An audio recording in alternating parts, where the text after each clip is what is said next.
Thanks for everyone joining us today, and not sure where everyone are about. For those of you who are signing in from Hong Kong, good evening. And for those of you maybe from somewhere worldwide or even somewhere close to like where the artist is, like maybe in Brazil, good morning.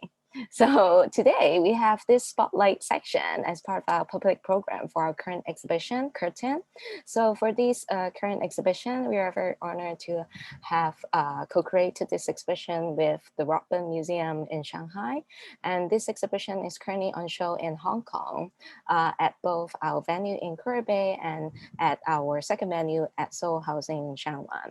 So not sure if everyone has already visited the exhibition yet. Currently, for the venue at Parasite, actually, we have a work by the artist Cao Guimarães, who is joining us tonight to share more about in-depth about this work and also talk more about maybe his latest practice and more about his general artistic practice. And before we begin, probably I'll just briefly talk about his background. So the artist is a Brazilian artist whose work has been situated at the interface between cinema and visual art. He's self-taught, but actually he is more keen on prevailing conventional or predictable forms of filmmaking. He films in a seemingly intuitive manner with a keen eye for minor occurrences, objects, colors, and sounds that normally escape our attention. His films have been screened at many major film festivals around the world. At the same time, like his work has always been shown or exhibited or collected by many leading museums, such as Tate Modern, Guggenheim, MoMA, and many other places. We are very happy to be able to show his work as part of the exhibition. And I think last time that I saw his work was at Art Basel a few years ago. And we are very happy that we are able to talk to Cao tonight. So Cao, thanks for joining us. So I think maybe for some of the audience might not have already seen the work before. So the current work that we're showing is Sin Paso and is around 7 minutes long video. We are planning to screen it now so that everyone will get to know what the video is about, what the work is about, and then we will get into the details about maybe how this project was started, how the artist was collaborated with other composer in order to work on this work. So probably for the next around 7 minutes, I'll screen the work and then we will talk more in details with the artist. So let me play the work now.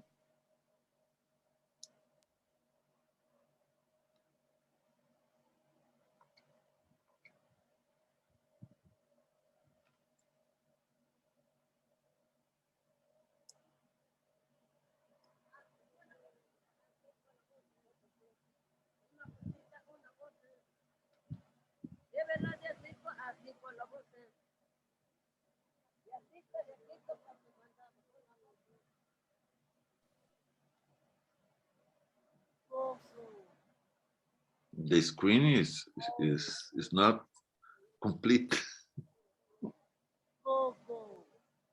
You just see part of the image. No. It's okay. Is it? Sorry, just to make sure, like, do you see the full screen now? Or like? No, I've seen, but the title was just seen. For me, it was not seen peso, but I don't know if the screen, just the next image, just to see if it is cutted or the screen is.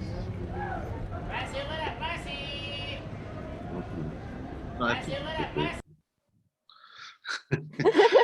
the title for me it was just written "seen." It was not "seen peso." I don't know why. But, let me try it again. Now it's okay. Now it's okay. Okay, cool. So sorry guys, just to restart a little bit.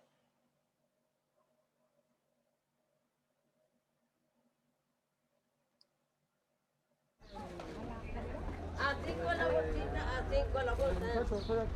Una bolsita, una bolsa. Llévela de a 5 la bolsa. De a 5 para su mandado, una bolsa. Coco. Ahora. Coco. Ahora. Ahora. ¿Qué le metemos de esto? ¡Jale, pásale! Pase, buena, pase. Pase, buena, pase. Chicles, siglo, chicles. Chicles, siglo, chicles. Era Miguel, 3 para 20 pesos. Debe ser 3 para el 20. Era Miguel, 3 para el 20, 3 para el 20.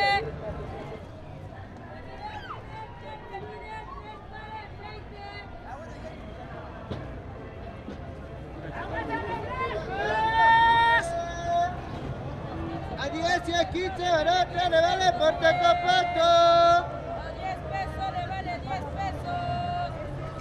Máscara de a 10 pesos le vale 10.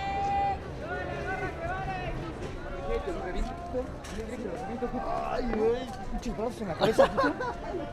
A 5 la bolsita, a 5. Una bolsita, una bolsa. De a 5 para su mandado, una bolsa. A 5 la bolsita, a 5.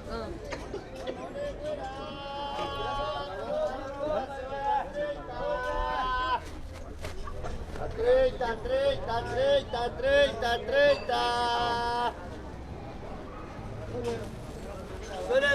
Solo 30. Coco. Ahora. Coco. Ahora me cuidan. Coco. A 5 la bolsita, a 5. Ahora me cuidan. Coco. A 5 la bolsa, a 5. Una bolsita, patrona, a 5 la bolsita. De a 5 para su mandado, una bolsa. Pase, buena, pase.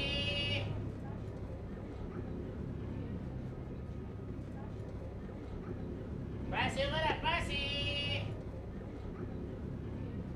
Pase, buena, pase.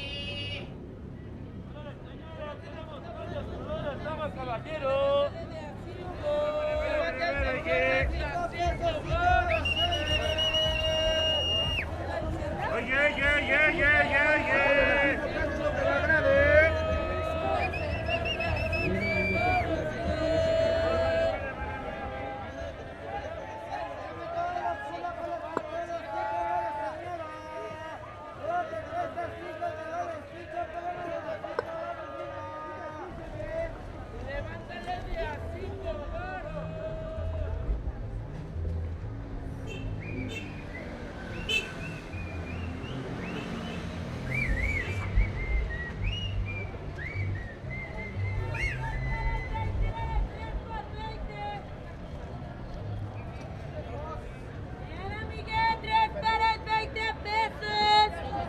¿Quiere pasar figuritas de tu revista preferida, periódico? Mire, desea pasar figuritas en el cuaderno, es muy sencillo. Mire, primero la goma, ¿verdad? Donde quiera usted marcar la figurita, mire, debe de aplicar la gomita, ¿verdad? Enseguida va a colocar la figurita que quiera marcar, la figura que más te agrade. Colóquela hacia abajo de frente donde aplicaste la goma. Para que la figurita marque vaya pasando, se le debe detallar, mire, sobre la figura nada más utilizando el filo de la moneda, ¿verdad? Le sirve para calcar figuritas en la tela. Quiere usted marcar figuras de costura, ¿verdad? O simplemente del periódico, lo puedan hacer fácilmente, ¿verdad? 7, 1, 2 por 10, ¿eh? 7 pesitos, una gomita, mira, chivate de una vez las 2 por 10 pesos, ¿verdad? Te marca figuritas en tela, cuaderno, cartulina, papel china, ¿verdad? papel tapiz, donde quiera marcar la figura lo puedan hacer. Primero la goma, coloque la figura, sobre la figura nada más tállele con el filo de la moneda, ¿verdad? Es de utilidad para la escuela, les dejan las tareas sobre el dibujo calcado. Quieren marcar figuritas de su revista preferida, periódico, ¿verdad? Desean pasar figuritas a colores, blanco y negro, puedas hacerlo fácilmente, ¿verdad? 7 pesos una gomita, mira, chivate de una vez las 2 por 10 pesos, ¿verdad? Te marcan las mejores figuritas, mira, de tu revista preferida, del libro al cuaderno, mapas a la cartulina, ¿verdad? Figuritas en la tela, desea pasar a figuritas en la tela, lo puedas hacer fácilmente, ¿verdad? 7 pesos una gomita, mira, chivate de una vez las 2 por 10 pesos, ¿verdad?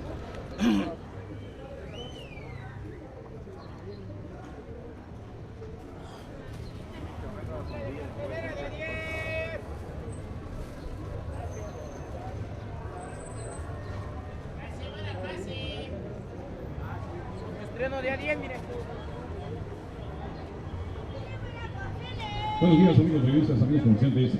Como cada mañana, te saludo tu amigo Víctor Wallace, quien te dice, sonríe y la vida te será más fácil. Comenzamos de costa a costa y de frontera a frontera para invitarte muy cordialmente para que este día nos acompañes, nos visites en... Llegaron las bolsas, señora.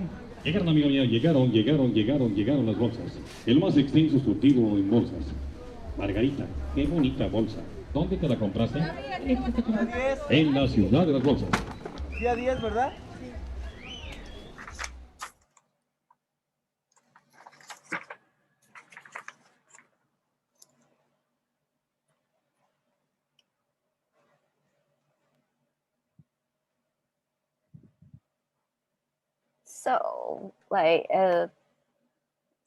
So, I just want to start it with like talking a little bit more on this work first that we chose for the exhibition, because like I think it was very interesting that when I first saw it for the first time, because usually like we try to find the narrative or try to find the story by looking at what are the characters or what are the things included in the video or included in the shooting, and then like instantly, and then I realized after watching the video, I realized, oh, there's nobody, like not a character being physically shown in the video, but actually through the sound, the different layer of the sound and voices you recorded from the market store in the market of the Mexican store. You try to like emphasize their presence through the sound. And I think like through our like last conversation, you really mentioned that actually that's how you started with the project as well. And I think it is a very fascinating thing, because like very often I thought that like usually video art, or like when artists working on a video work, most of the time they might thought about the image first before the sound. But actually for this work, it's the sound which really attracted your interest in this project, and then you just started with it, and then work with your friends and long-time collaborators to compose the sound for this as well. So maybe could you share with us a little bit about like how this started, like how the sound really attracted to you at the first place, and how you really further developed it into a video work? Yes. Yes, this video was made for, they invite me to make some work in Mexico City in a museum about what they call chocolate. Chocolate in Mexico dialect is something that illegal practice in the streets, people doing illegal commerce, illegal things. So it was a very difficult thing for a foreign citizen like me, like a Brazilian guy, to arrive in a huge city like Mexico DF, and to think about illegal practice in Mexico City. It's very complicated. No, it's a very complicated city. So I was wandering around the city, walking around, and when I crossed this area where there is a huge market in a very center of Mexico, I start listening to this kind of music because it's, for me, I speak Portuguese, not Spanish. No, so it's, for me, it's like a music. I didn't, the meaning of the words are not very, it's a close language, no, Spanish, Portuguese, something I understand, but most of what they are saying, what for me, it's a kind of music. And I was very touched, is the thing that I would like to make something about that. And also because of a quality of this sound, that for me is very important. It's the repetition, the quality of repetition. In my works, I love to work with repetition in different levels. And these sellers, there are sellers of different objects. They are repeating, normally they are repeating the same thing for hours and hours. So I remember going to some, for example, some religion rituals, African religion rituals, where people start singing, repeating the same thing a long time, and they start a kind of trance, and that's a very important way to change your sensoriality. No, the repetition starts a process in yourself. It's a kind of trance. So I start imagining. I stayed in that time. In this kind of feeling, no, it was very, very, very strong for me. So I did know that I would like to make something about this sound, but I didn't know what to put, which image I would shoot to complete the work. So I came back to Mexico with my friends that are normally they record the sound and make the soundtracks for me. Grivo, it's a group, Brazilian group, and we start collecting the sounds and walking to in those streets. And I just, when I look up and saw this kind of a web of colors and geometrical planes floating in the air.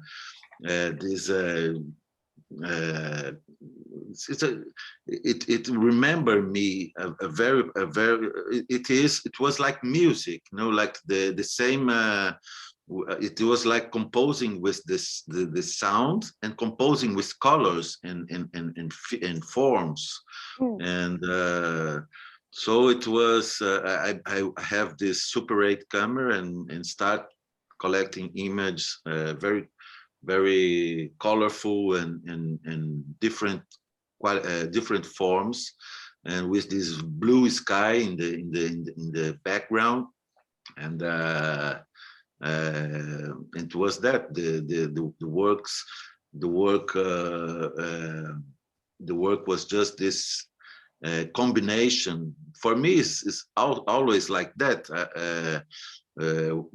because I am a visual artist and I work mainly with images. And this took an audiovisual. What I do is just the combination with image and sound. It's the two essential elements of audiovisual, you know, cinema, video. So the sound for me is very, very, very important. In this case, it was the first thing that touched me to the desire to make something about was the sound. It's different in another case, but in this sin peso, the sound was very, very important. And I would like to like continue talking about the repetition, like quality of the video or the other work as well, because like as you mentioned, because the voices, the sound of the market store people or the sellers keep on, they are trying to repeating themselves, trying to sell things, and it somehow it create a trance kind of situation, a little bit like a ritual situation that makes you probably when you were at that site, when you were actually at the market, it makes you connect to other things actually, like you might like think about other stuff during the process. And I feel like probably some audience, when they watch this video at our exhibition, probably they will have that kind of connection as well, because like first thing, like as you mentioned, maybe because of the language, if you don't know about the language, it's more like a music to people than a actual conversation or actual phrase or sentences to understand. And at the same time, I feel like the moving of the flags or the fabric in the air is really, sometimes I feel like the sound really goes and fly with the fabric as well. So it makes you feel like, oh, you're in a very meditative or even very relaxed kind of situation in that. But at the same time, I know the sound is very vibrant in a way, which really goes well with the colors of the fabric as well, because like the colors in the video is very vibrant as well. So I was just wondering, like, as you mentioned, like you use like Super 8 film to capture this work. And I think at your very initial stage of filming as well in your career, you use the Super 8 film more often. And then you started to use digital. And then nowadays, like most of the people already kind of use digital instead of like film anymore. Of course, like some people go back and use these like more like traditional conventional form of filming. So I was wondering, like, how do you think using the Super 8 film plays maybe a key part for this video as well? Or maybe how Super 8 film might be important for you as your practice? Okay. Yes, another thing that I just, before I answer this question, is just about the title of the work. Is very important as well, because it's also important because sin peso is without weight. Weightless, yeah. Weightless, yeah. Weightless. And peso in Spanish is, there are two meanings. One is the coin, the national coin of Uruguay, Mexico, they're peso, no, and like dollar and this kind of thing. And peso is also weight, so it's the peso of the people who are selling. They don't have peso, so they need to sell things to earn their life, and also the peso, the weight of the fabric, that there's all these colors floating in the air, it's not heavy, it's just floating. It's sin peso, it's weightless, no? Yeah. So it was a thing that I forgot to mention that is very important. And of course the thing of the repetition, the sound, and this kind of trance, if I didn't listen to that, maybe I was not going to pay attention in the colors floating in the air, because one thing is connected to the other. No, it's something very, and the color, for me, I have a very straight connection with Super 8 because of the quality of color of this pellicule, this this material. No, that's a chemical, analogical process of developing and to catch images. So the Super 8, I love the red of the Ektachrome Super 8 and the blue.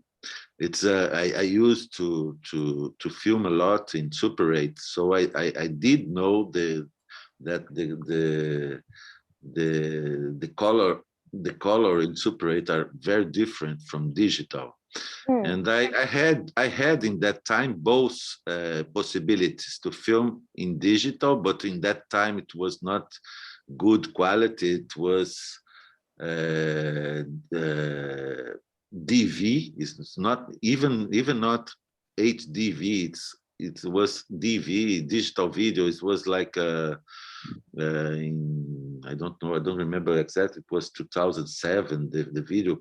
So the digital was not that good enough. Like nowadays, we can have a very different possibilities to even to simulate the Super 8 image in using digital. But in that time, I used to have both things, the digital camera and the Super 8 camera. And I also have I was young enough to go with both things walking around the city, because nowadays for me I use the mobile phone. But it was because of this quality of colors, and just to feel that I really want to capture this this quality, this. And also the Super 8, it's, I think the figures, the forms, they lose their borders when you film it. It's not so defined, well defined. So the borders of things, it was a bit mixed, like it is very interesting. This it looks like that it's also in movement all the time, because there's not a definition. The line of the borders of the objects stay a bit undefined. So that for me was very interesting as well. And it is this quality of trance, and I thought it was the more red the red is, the more blue the blue is. And also when I see an analogical image, I can feel even the object is static, I can feel that is in movement because of the grain of Super 8, the grain of the image, of the chemical stuff. It's still like pulsing. For me, it's that sensation that it's not static. It is always in movement. And especially with the dancing of the flags as well, right? Yes, it's true. Yeah. And I think one more thing that I really want to mention as well about this work is like how like the colors and the forms of the fabric actually related to maybe your inspiration related to some Brazilian artist work back in the 60s, when abstraction and geometric kind of form is like the key movement back in the days, and how you kind of relate to these fabrics when you first see them. Yes. In Brazil, we had this the neo-concretism. There was first in the 50s. There was the concrete group. It was in the beginning of São Paulo Bienal, Art Bienal, in the beginning of the 50s, when Max Bill came to Brazil. This Swiss artist. And all they start a process of a lot of Brazilian artists to make concrete art. And then in the 60s, there are some artists that start using the geometrical forms and things like that, like Elliot Sica, Lygia Clarks, Lygia Papi, and they start to in the beginning, they start with these geometrical works and colors and figures and forms, But then Elliot Sica, for example, just start to take out the forms and to make the parangoles, for example, the just fabrics that you can use it in your body, and so the participation with the public was very important. So it was a kind of a development from the neo-concretism to another forms of thinking about art, and to make art in a different way, like Lydia Clark and Elliot Sica. So when I've seen these fabrics, like geometrical fabrics, for me it was very connected with it's a kind of cultural inconscient for me. It's like my background, where it was very strong. Elliot Sica is a very important artist in Brazil for this connection between the modernism and we can say the contemporary art. Mm. And I think like most of your work, actually, as I probably mentioned in the first introduction, like some of your work very often, maybe most of the long feature one, usually are shown at like many major film festival, and while like some of your other works are on show at art exhibition, art festival, biennale, and other museum setting, or like art venue setting. So you're always like doing works that play in different setting. And how do you actually like decide like maybe which work is better for the screening as in a film festival, in a cinema setting, and which are better setting for like as an exhibition for audience to like experience? Because like cinematic setting and exhibition setting is quite different, and I think it the cinematic kind of experience of yours, maybe when you first experienced it as a young teenager, when cinema start to get popular, it was actually maybe a ritual, a very special moment as well back in the days. So how do you see it in your work as well? Yeah, there is one thing, very important thing, that is the difference. It's about space and time. I think in cinema as an art, we have 2 or 3 elements that we can make audiovisual. As I say, image and sound, and the third element is time. Now it's like Tarkovsky said that cinema, it's a sculpture in time. You just sculpt time. So it's a work that is good to be seen in an immersive moment. In a dark, you can just disappear with the idea of space. Everything is dark. The space is not present anymore, and it's a travel in time. What's happening in the screen. And when you think about audiovisual for a museum or for a gallery or for an art space, you should necessarily think about space also. And it's not only about the space. Of course, you need to know. You need to create more than the piece, the audiovisual piece, but to create the room where and how big it will be the screen, or if you can project it or screen it in the body of somebody, you can project it in the ceiling, you can project everywhere. Nowadays you have all these technologies that you can play with the how you are going to how and where you are going to put the image. So you can think about tactility. You can think about the possibility of the other sense. For example, if you project image in a body of somebody, the image is not only bidimensional. It starts to be you can think about tactility, for example, when you screen in the body of somebody, for example. So there are different, the essential difference is about space and time. And, you know, and of course,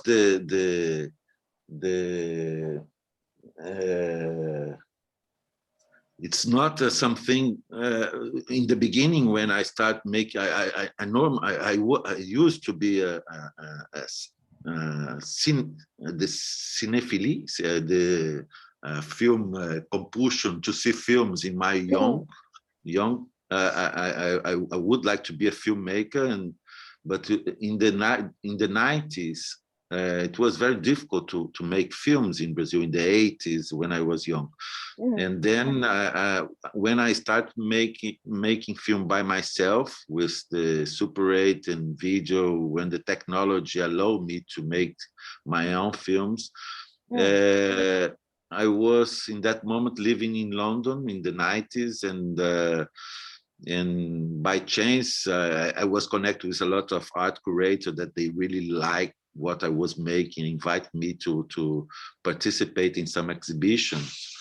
And it was when I discovered that cinema and audiovisual was not only for the theaters, film theater, but also for the museum, because a lot of exhibitions in London that time that you could see video works. And so I started making these films. And it was for the first time they was connected and invited for exhibitions and not festivals. But then I started making, trying to connect with both areas and sent also for festival, and they were accepted. And also the film festivals was starting to think about it and to open a space in that moment for kinds of films that were more connected with art world. So you have this both space in the art world for cinema, and in the festivals, in the film festivals for art audiovisual films also. And I was wondering, like, one thing I would like to ask as well is, like, because I think like some people will think about like, because some of your work are so focused on capturing the everyday kind of event, those more like micro event that usually people will ignore. Most of the people might ignore in their daily life, no matter like how small they are. Sometimes you were capturing maybe ants, or sometimes you were capturing the bubbles, or like other really events that like usually people would like maybe neglect, easily forgotten, but like you just like very some of your key subjects are surrounding this area. So like how do you think that has been different from like maybe documentary kind of cinema as what your subject matter is? Yes, I think it's a very important question. I think the audiovisual culture we were formed this last century mostly by American cinema and all this industry that start making a kind of manual how to make films. No, so the importance of a script, the importance of a dialogue, and I think the film timing, the cinema timing, it was each time more far away from the time of lifetime. In the lifetime, when you are in your day-by-day life, you are not talking all the time, having dialogue all the time, as we see in the most of films made in the last century, and even nowadays, each time more is much more fast. Everything, the edition cutting are very fast, and normally the characters are talking and having dialogue all the time. And as you can and you can think that you in your day you will stay like 10% of your day talking to somebody, if it's that much. So it's very important that there are lots of different events happening all the time that they are also very expressive. So an action is not only to follow the persecution or kind of very adventuring and very emotional, like sex, violence, and things like that we can see in films. But if you think about little and minimal events, they can be very expressive, like a leaf just falling down from the tree, and you can catch this moment. It's a very beautiful moment that you can catch it. Depends the way you film it, and depend the quality of the sound you can put on it. It can be very expressive also. So I love to work with these things, and I start developing a way to pay attention to this micro ordinary events in the day-by-day life. So it's a kind of and I feel that was, I think, the most important quality that I think people, or quality, or something that in the beginning, in the first moment, it's a bit strange for people, for the spectator, to see films like that. So it's a bit like and I really like it, because it's put the spectator in a not easy place to see a film. So it is a kind of a fight between all the cultural baggage of all these Hollywood films that are connected with more fast way to see films, and you just put the spectator in a place that is almost nothing happening. What's happening here? So it starts things to move in the perception of the spectator. So it's very important for me, this kind of thing. Yeah, to challenge some of the expectations that we always have towards like watching films and having narrative or like a storyline and certain video work.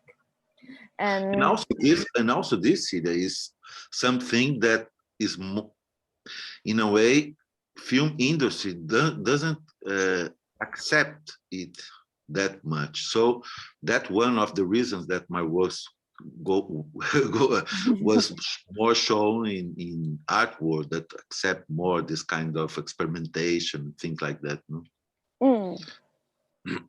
And I think like it was very interesting that like I think I heard from our last conversation as well that there are actually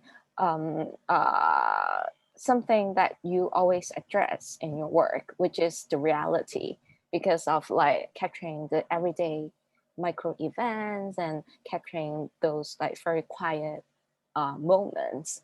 And at the same time, the reality is, as you mentioned, is not always as like crazy as we see in some of the drama show or like cinema films that we see. And especially, I think you had this change of perspective after you had went to London in the 90s. That's why you kind of shift your perspective and kind of shift your way of seeing and your way of filming as well, in how you're approaching the reality as the subject. And could you share with us maybe the 3 different perspectives that how you approach it?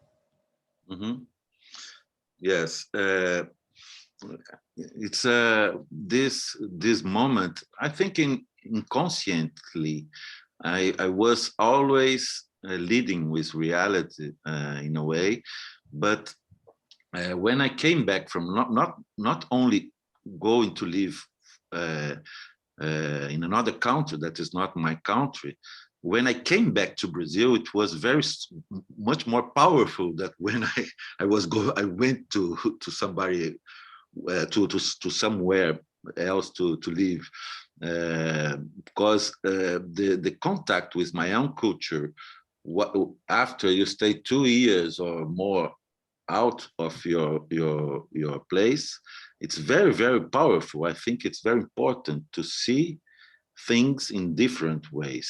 So I was really impacted by Brazilian reality in that moment. It was in the end of the 90s, and I traveled for 2 months in the deep Brazil, in different states, to make a long feature film, my first long feature film called The End of the Endless. And at this moment, I start perceiving things that I didn't perceive before. So I start to think about a kind of metaphor to say about reality that is the main subject of my works. If you think about reality like a lake or a surface of a lake, you can approach to this lake or to this reality in 3 different ways. The first one, you just can sit down in the border of the lake and contemplate the water, contemplate things. So there are lots of works I made. It's just thinking things that are just happening in front of me, and I was connected with through my sense, and I film it or record sound or things like that.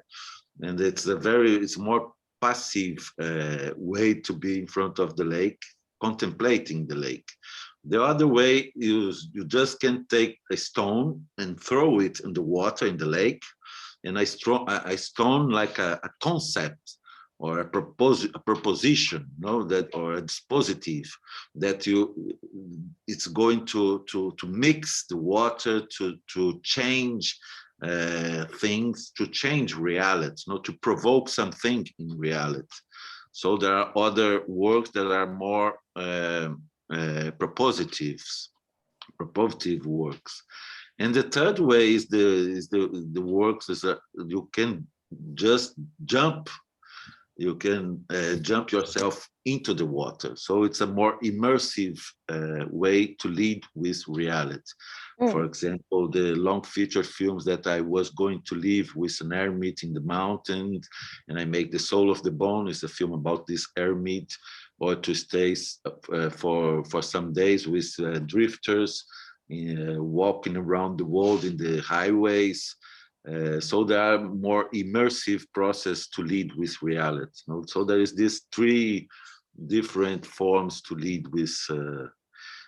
They are not stunts. They can be connected. Of course, yes, of course. When you were in the mountains with this eremit, I can just be contemplating him, or I can have an idea or a concept to put in the film and to provoke something in his day-by-day life. But I think it's an interesting way to think about how to lead with this huge universe that is reality.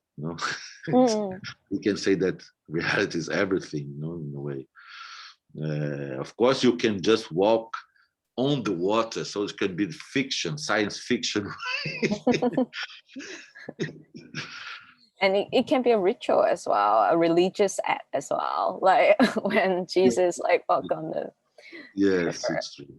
Yeah. And talk about reality. So since last year, the pandemic hits everywhere. And I know recently it really impact on Brazil as well. How does it has an impact on your maybe artistic kind of practice or production? Because I'm sure that you used to travel a lot, and you used to really do different filming at different cities or countries, and now that recently, because of the pandemic, you have shift your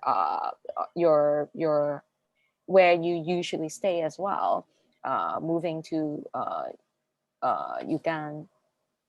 Ugani. So how does it? Uruguay. Sorry, Uruguay. So So how's life in Uruguay, and like how it has an impact on your like practice, and maybe like tell us a little bit more about the recent project that you're working on that related to friendship? Mhm. Yes, it was a process. There's a different moments during the pandemic. In Uruguay, I was normally traveling a lot, as you said, and traveling even between Brazil and Uruguay every month, because I have two children here in Uruguay. And in this pandemic moment, I just stay here I'm here so more than 1 year that I am here in a kind of balneario close to the sea. It's a very small place and a lot of space. So it was personally, it was not that difficult like people who lives in a huge city like Hong Kong or São Paulo or other place that should be much more difficult. For me, I just walk on the beach every time. I have this, I don't have to use mask a lot. That was interesting. But the process of my work and it was different moments. There are some that the first moment I was completely empty of ideas, and I was completely lazy about making intellectual work, and I was much more connected with nature. I started planting some to planting things and leading with sand land with The sand from the beach, is it? yeah, sand from the beach. No, You used the tour to like draw on the beach and then I plant trees and things like that, and connected with nature in a way, you know. And it was very interesting because I was more. I felt the necessity to have more to practice more physically, to be connected with my body and the body of nature. And not intellectual exercise. I was very, but when the winter arrived and I was more trapped indoor. Trapped indoor, and I start reading and I had this project that I was working on it like since a long time ago. That I came back. I came to this works about friendship. That is an archive material that I was collecting since 30 years ago from my friends. It was, of course, it's a project that I had. It is not an easy project to edit, for example, because everything is very disconnected, because I was not filming them thinking about a project when I was filming them from the 80s till nowadays.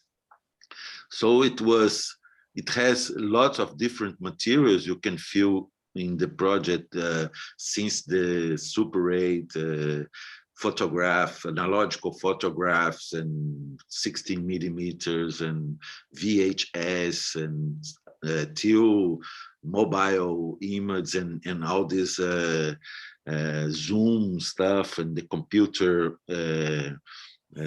image from the lives and the zooms. I went on talking with my friends from the computer, no? So it started to be very interesting because I could feel I was trying to think about the difference between relationship between people when the analogical world changed to the virtual world. So in 2016, when I moved to Uruguay, it was a coup d'etat in Brazil. They our president was demitted, and it was kind of a strange political moment. And I moved to Uruguay and start naturally to connect with my friends by WhatsApp and Instagram and things like that. And then came the pandemic moment where it increased this relation with friends by Zoom and other things. So it was each time more connected. My bohemian life with friends, for example, in the past, changed completely with just drinking in front of a screen. And it is very, very different because the relation with bodies, with people, are completely different when we are just seeing the face of somebody in front of the screen. When you sit in a bar, for example, with somebody, you can feel what this person is feeling. But was that it is the relation is completely different because of these things. Also, it's interesting, but it's a completely different perception or approaching of reality that we have nowadays. No, you can feel different things. You can feel different ways. The expression of because body is also communication. Communication is not only language. The language is not only the verbal and the vocal language, but all your body with when you are with somebody else, and also the place where you are informing you of about lots of different elements. No,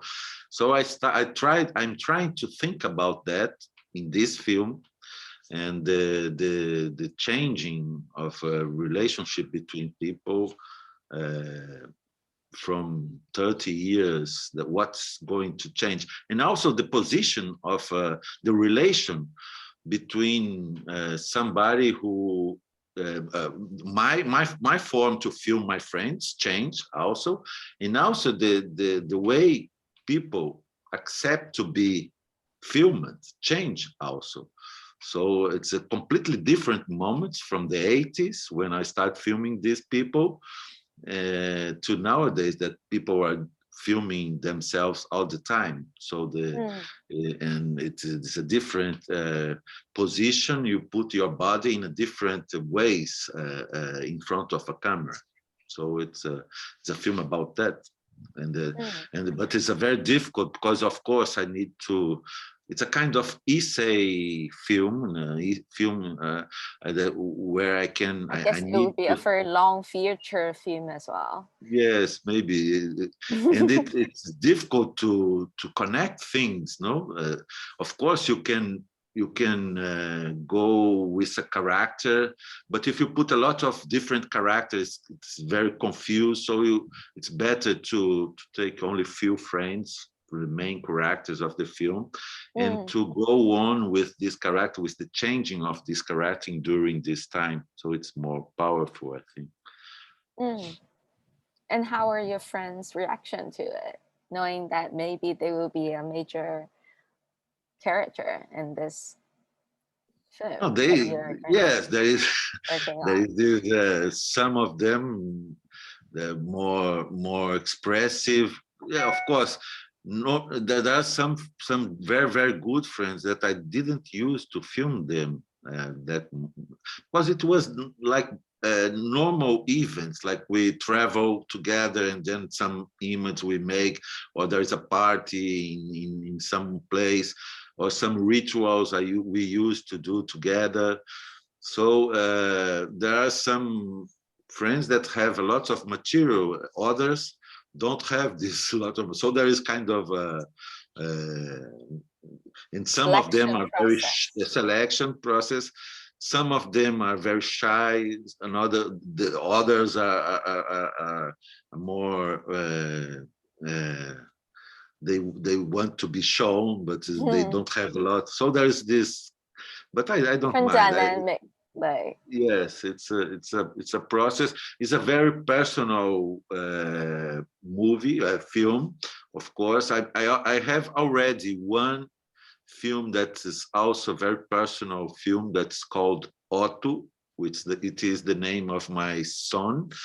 It's a film I made during the process of pregnancy of my ex-wife, Flo, and it's a film that we made just me and her, and him in her belly, and it's all the process of pregnancy till the when he was born, and it's a film I made for him, for Otto, but it was very interesting, so we decided to show it, to launch it in an exhibition. But was not in a, it was in a gallery exhibition, and also in a film festival. So it's a film that went to both places with art world and film world also. So, like, is there any other maybe exhibition or project you're working on as well, apart from the friendship one that you just mentioned? Yes, have some. I have a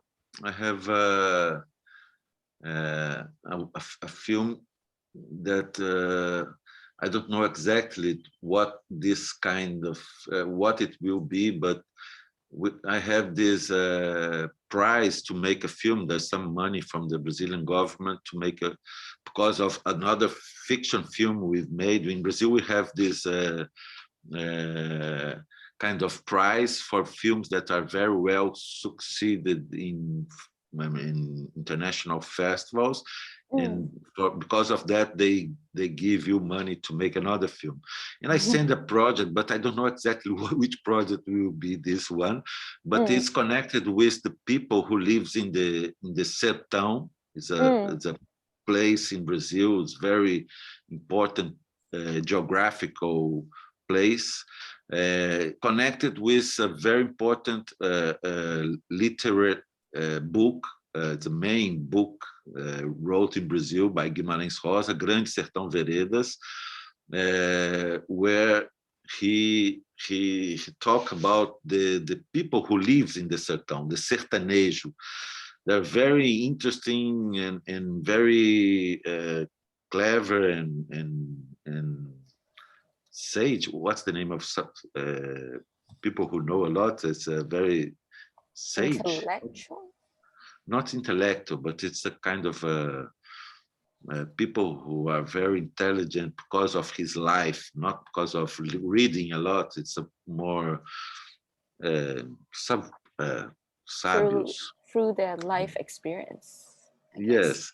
So there are people very connected with the land, and with it's a very important kind of people that are very lots of different films in Cinema Novo in the 60s, in the 70s, talk about this kind of people, and that we are just wanting to travel around the sertão to see how are these people nowadays, in also in this moment, like in this virtual world and things like that. There are people, what change and things like that. That's another project I have.